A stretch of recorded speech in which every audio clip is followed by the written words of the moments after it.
শুভ সকাল বন্ধুরা, প্রিয়াঙ্কা লাইফস্টাইলের আমি প্রিয়াঙ্কা নতুন আরেকটি দিনের নতুন একটি ব্লগে সবাইকে স্বাগত জানাই। সবাই কেমন আছো? আশা করছি খুবই ভালো আছো, আর তোমাদের ভালোবাসায় আমরাও খুব ভালো আছি।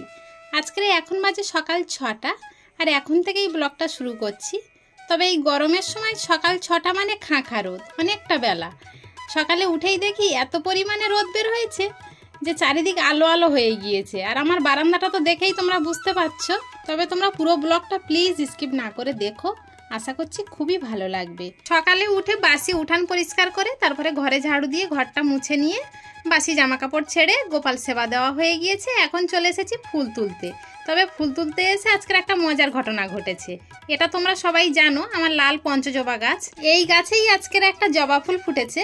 তবে জবা ফুলের কালারটা ডিপ লাল হয়েছে। আর কতগুলো ফুল তুলেছি দেখো। চলো, ফুল তোলাও কমপ্লিট, ঠাকুর ঘরে রেখে দিয়ে এসেছি। এবারে চুলটা একটু উঁচু করে বেঁধে নিচ্ছি। গরমের সময় ঘাড়ে পিঠে চুল পড়লে প্রচণ্ড অস্বস্তি লাগে, আমি তো মোটেই সহ্য করতে পারি না। সেই জন্য সবসময় চুল খোপা করে উঁচু করে বেঁধে রেখে দিই। চলো এবারে তৃষ্ণার একটু ম্যাগি করে দিই। সকাল থেকে বায়না ধরেছে ম্যাগি খাবে। বললাম পান্তা ভাত আছে, আলু ভেজে দিই কি বেগুন ভেজে দিই, খা।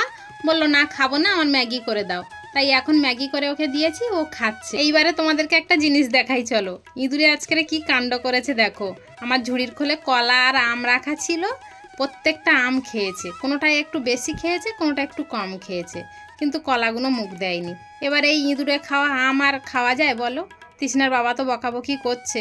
আর এখন আম প্রচুর দাম বাজারে। কলকাতার দিকে তো 100 টাকার নিচে আম নেই। আমাদের এদিকে তবু 70 টাকা, 80 টাকা, 50 টাকাও আছে, একটু খারাপ। তবে কি করা যাবে, আমগুলো সব ফেলেই দিতে হবে। কলাগুলো ভালো আছে, তাই কলাগুলো ছাড়িয়ে ওদেরকে দিয়ে দিচ্ছি, ওরা খেয়ে নিক। কি করব বলো, এত উৎপাত। সবজিও রাখতে পারি না আমি বাড়িতে। রাত্রের সবজিগুলো কি করি জানো, মেঝেতে নামিয়ে রেখে বড় গামলা আছে তাই দিয়ে ঢাকা দিই। এদিকে রান্নাও আমার কমপ্লিট। তবে উনুনটা লেপিনি, উনুন এখন গরম, তাই বিকালে লেপবো। আর কুয়াপার থেকে থালা বাসন সব মাজা হয়ে গেছে, কুয়াপার পরিষ্কার করা হয়ে গিয়েছে। তৃষ্ণার স্নানের জল তুলে দিয়েছি, দিয়ে আমি শাঁখায় একটু লেবু ঘষে নিচ্ছি। শাঁখাটা প্রচুর পরিমাণে নোংরা হয়েছে। আমাদের কুয়োর জলের প্রচণ্ড কষ্ট, শাঁখা হলুদ হয়ে যায়। আর একটু লেবু মাখিয়ে না রেখে দিলে শাঁখা আর চকচক করে না। যতই আমি সাবান দিয়ে পরিষ্কার করি না, সার্ফ দিয়ে পরিষ্কার করি না কেন, পরিষ্কার করতে পারি না। চকচক করবেই না, সাদাই হবে না। তাই একটু লেবু মাখিয়ে রেখে এখন একটু সাবান দিয়ে ঘষছি। একটু পরেই ঘষা হয়ে গেলেই দেখবে কত সুন্দর, পুরো নতুনের মতো দেখায়। আর তখন হাতটা না সাদা জিনিস আর লাল কলা থাকলে একদম জ্বলতে থাকে। আমার তো খুব সুন্দর লাগে। তোমাদের কেমন লাগে জানি না শাঁখা পোলা পরলে।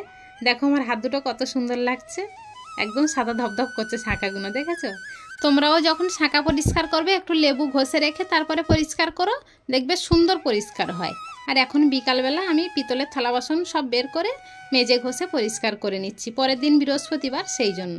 আবার অনেকটা সময় পরে সন্ধ্যাবেলা তোমাদের সামনে চলে এসেছি। তৃষ্ণাকে এখন গানে বসিয়েছি। সারা বিকেল তো একটু সময় পাইনি, তোমরা তো দেখলে। ঠাকুরের থালা বাসন অনেকটা বের করেছিলাম, সেগুলো সব মেজে মুছে রেখেছি। আবার সন্ধ্যাবেলা তৃষ্ণা সন্ধ্যা দিয়েছিল, আর ঠাকুর ঘরে যে লক্ষ্মীর ঘট আর সব কিছু ছিল সেগুলো সব বের করে মেজে ঘষে মুছে রেখে দিয়েছি। কারণ কালকে তো পূর্ণিমা লাগছে, আবার বৃহস্পতিবার, তাই ভাবলাম সকালে উঠে জল খাওয়ার আগে তাই ভগবানকে ভোগটা লাগাতে হবে আর লক্ষ্মীর ঘরটা পেতে নিতে হবে।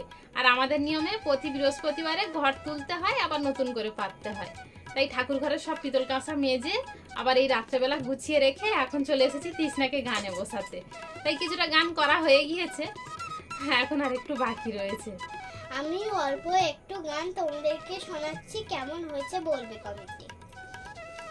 তৃষ্ণা একটু নাকি তোমাদেরকে গান শোনাবে, তা তোমরা একটু শুনে নাও, অবশ্যই জানিও। ছোট মানুষ, খুব আনন্দ করে তোমাদেরকে বলেছে, অবশ্যই।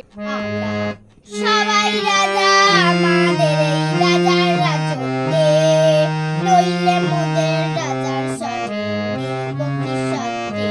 আমরা সবাই রাজা, আমরা যা খুশি তাই করি, তবু তার খুশিতেই চড়ি। আমরা নই বাধা নই দাসের, রাজা দাসের দাসত্বে, নইলে মোদের রাজার সনে ভক্তি সত্যে। আমরা সবাই রাজা।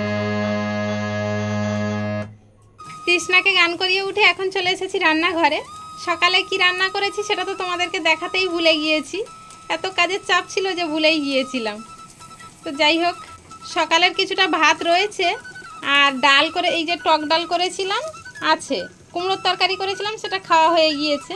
তাই এখন এই ডিম ভাজা করছি। এটা তৃষ্ণার বাবার জন্য কুসুম ছাড়া ডিম ভাজা, আর আমাদের জন্য এই যে ডিম ভেজে রেখেছি, আর অল্প একটু ভাত বসিয়েছি।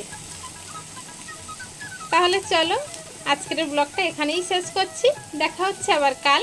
ততক্ষণ পর্যন্ত সবাই ভালো থেকো, সুস্থ থেকো, আর সবাইকে ভালো রেখো।